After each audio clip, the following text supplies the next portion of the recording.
दुर्गापुर नाम के एक गांव में तपन नाम का एक लड़का रहता था। वो दिखने में काफी तंदुरुस्त था, मगर उसे हर वक्त कुछ न कुछ खाने की आदत थी। उसके पापा की गांव में किराने की दुकान थी और माँ दिन भर घर का काम किया करती थी। तपन बेहद आलसी लड़का था। वो बस दिन भर टीवी देखता रहता। तपन बेटा, आज तेरे स्कूल की छुट्टी है। तेरे दोस्त हर बार तुझे बुलाने आते हैं, मगर तू जाता ही नहीं। मगर माँ, मेरा मन नहीं करता, और अगर मैं बिना मन के उनके साथ खेलने गया तो मेरा उनसे किसी न किसी बात पर झगड़ा हो जाएगा। मगर बेटा, उस बात को 2 साल होने को आ गए हैं। माँ, आप इन लड़कों को नहीं जानती। अगर ये ऐसे ही दिन भर घर में पड़ा पड़ा खाता रहेगा और टीवी देखता रहेगा, तब तो ये बीमार पड़ जाएगा। मैं क्या करूं, कैसे समझाऊं इस लड़के को? माँ, मुझे बहुत जोर से भूख लग रही है। हाँ, कुछ लाती हूँ। माँ, अगर घर में अचार पराठा रखा हो तो वही दे दो। माँ रसोई में जाकर तपन के लिए एक थाली लगाती है, जिसमें वो सब्जी, पराठा और अचार रखकर तपन के लिए ले आती है। तपन, आज थोड़ी सब्जी भी खा ले बेटा। तू रोज रोज रोटी के साथ अचार खाकर बोर नहीं होता है क्या? ये सेहत के लिए भी अच्छा नहीं है बेटा। माँ, इन सब बातों में कुछ नहीं रखा है। जो अच्छा लगता है बस खाओ पियो और ऐश करो। मगर बेटा, ऐसी लाइफस्टाइल से तू बीमार हो जाएगा। माँ, मैंने टीवी में देखा है, जिंदगी ऐसे ही जीना चाहिए। अब आप मुझे ये अचार और पराठे का आनंद लेने दीजिए बस। तपन अपनी थाली में पराठे के साथ सिर्फ अचार खाता है। तपन अगली सुबह स्कूल के लिए तैयार हो जाता है। माँ, मैं रेडी हो गया हूँ। मेरे टिफिन में आज आपने कौन सा अचार रखा है? आज मिक्स अचार है बेटा। ओके माँ। तपन माँ को बाय करके वहाँ से चला जाता है। यूं तो तपन आलसी और लापरवाह लड़का है, मगर इसके अलावा वो पढ़ाई में बहुत ही अच्छा बच्चा है। मालिक, मेरे बच्चे को सलामत रखना। माँ घर के अंदर वापस आती है। तभी पड़ोस की अनीता भाभी तपन की माँ के पास आती है। अरे हीना जीजी, क्या मौसम में कुछ गड़बड़ है? अरे नहीं अनीता, मौसम तो एकदम साफ लग रहा है। नहीं नहीं, मेरा वो मतलब नहीं था जीजी। दरअसल मेरे घर के अचार में कुछ अजीब तरह की फंगस लग गई है। ऐसे मैंने पहले कभी नहीं देखा। अच्छा, नहीं, मेरे यहाँ का अचार तो बिल्कुल ठीक ठाक है। शायद किसी ने गीले हाथ से छू दिया होगा, इसीलिए बर्तन में हवा लग गई होगी। अरे नहीं जीजी, ऐसा कुछ भी नहीं है। मैं तो हर साल भर भर के अचार बनाती हूँ, आपको तो पता है ना। मगर पहली बार मेरे यहाँ अचार खराब हुआ है, और वो भी बहुत अजीब तरह से। मुझे तो इसका कोई आइडिया नहीं है अनीता। मुझे लगता है तुझे जानकी काकी से इस बारे में बात करनी चाहिए। हाँ जीजी, सही कह रही हो आप। मेरा बहुत नुकसान हो गया है, मैं उन्हीं से पूछ कर आती हूँ। हाँ, इतना कहकर अनीता वहाँ से चली जाती है। तभी तपन की माँ को एक फोन आता है। हेलो, कौन? हेलो आंटी, मैं लीना बोल रही हूँ। अरे हाँ बेटा, बोलो। मेरे पास तुम्हारी मम्मी आई थी, तुम्हारा नंबर नहीं था ना, इसलिए पहचान नहीं पाई। कोई बात नहीं आंटी, एक्चुअली मम्मी शहर गई हुई हैं, इसलिए मैं आपको फोन कर रही हूँ। हाँ हाँ बेटा, बोलो ना, क्या बात है? आंटी, मुझे बहुत डर लग रहा है। मुझे लगता है मुझसे कोई गलती हो गई है। अरे क्या हुआ बेटा?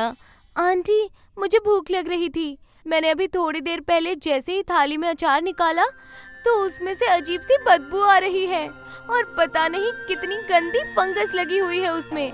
आप तो इतना अच्छा अचार बनाती है ना, मम्मी को भी आपने ही अचार बनाना सिखाया था, तो मैंने सोचा कि मेरी थोड़ी हेल्प कर देंगी आप। मुझे अचार बनाना सिखा दीजिए ना, वरना मम्मी मेरी हड्डियाँ तोड़ देंगी।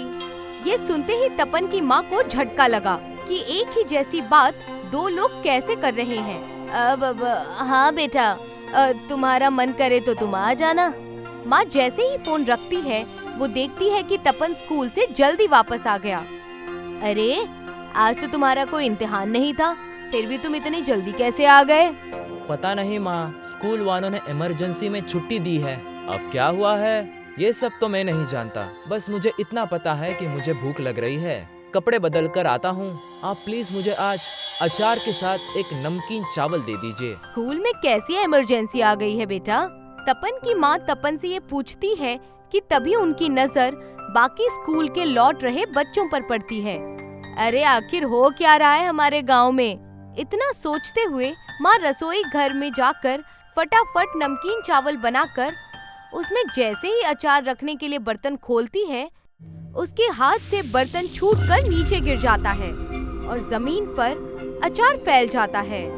बर्तन के टूटने की आवाज सुनकर तपन रसोई घर में आता है। माँ आप ठीक है ना? ये कैसे हो गया?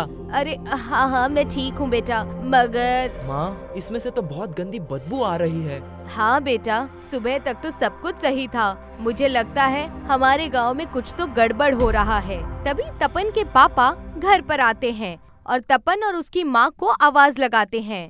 तपन, हीना, अरे कहाँ हो तुम लोग? जल्दी आओ। तपन और माँ पापा की बात सुनकर उनके पास आते हैं। क्या हुआ पिताजी? अरे वो सरकार की तरफ से इमरजेंसी लगा दी गई है, सब कुछ बंद करवाया जा रहा है। मगर हुआ क्या है जी?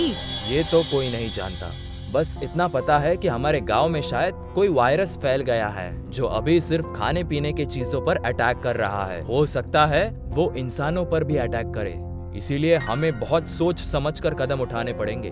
अरे घर में इतनी बदबू किस चीज की है? मुझे लगता है कि अभी इस वायरस ने हमारे घर के अचार पर अटैक किया है। सबके साथ हमारे घर का अचार भी सड़ गया है, उसी की बदबू है। अगर ऐसी बात है तो हमें अचार को घर से निकालकर कहीं दूर फेंकना होगा। कहीं ऐसा ना हो कि ये वायरस और भी चीजों में फैल जाए। ठीक कह रहे हैं जी आप। तपन की माँ रसोई घर में जाती है और मुंह पर मास्क लगाती है और वो अचार को एक अलग बर्तन में भरकर पापा को देती है। पापा भी चेहरे पर मास्क लगाते हैं। तभी तपन भी अपने चेहरे पर मास्क लगाए हुए पापा से कहता है, पिताजी अब मैं बड़ा हो गया हूँ, ये सब कुछ समझने लग गया हूँ। मैं नहीं चाहता कि आप अकेले जाए, मैं आपके साथ चलूंगा। इतना कहकर तपन और उसके पापा जी गांव से थोड़ी दूर पर एक खंडहर के पास फेंकने के लिए चले जाते हैं। खंडहर के पास जाकर तपन और उसके पापा को जो दिखता है उससे उनके होश उड़ जाते हैं। पापा यहाँ तो लगता है कि 2 मिनट के लिए अगर हम यहाँ रुके तो यहाँ पे जान चली जाएगी। कितनी बदबू है यहाँ। हाँ बेटा, मुझे लगता है गांव के सभी लोगों के घरों का अचार खराब हो गया है और सबने यही डाल दिया है। तपन और उसके पापा चारों ओर नजर घुमाकर देखते हैं। उन्हें हर जगह अचार का कीचड़ ही कीचड़ नजर आता है। वो भी अपने घर का अचार वहाँ डालकर वापस आ जाते हैं। पापा मुझे अचार बहुत पसंद है, अगर ऐसा चलता रहा तो मैं कभी अचार नहीं खा पाऊंगा। नहीं बेटा, ऐसा नहीं, समय हमेशा एक जैसा नहीं होता, ये बदलता जरूर है। थोड़े ही दिन में देखना इस वायरस का पता चल जाएगा और तब इसकी दवा भी बना दी जाएगी और तुम दोबारा से अचार खा पाओगे। पापा और तपन घर पहुंचते हैं। देखते ही देखते गांव में खामोशी छा जाती है। गांव की गलियां, सड़कें, दुकानें सब के सब खामोश हो जाते हैं। लोग अपने अपने घरों के अंदर बंद हैं। तपन और माँ खाना खाने के लिए बैठ जाते हैं। मम्मी और पापा खाना खाना शुरू कर देते हैं, मगर तपन खाना खाना शुरू नहीं करता। क्या हुआ बेटा? खाना ठंडा हो रहा है, खाओ ना। देखो, मैंने भिंडी की सब्जी, चावल, दाल और रोटियां बनाई हैं। कितना लाजवाब खाना है, थोड़ा खाकर तो देखो तपन।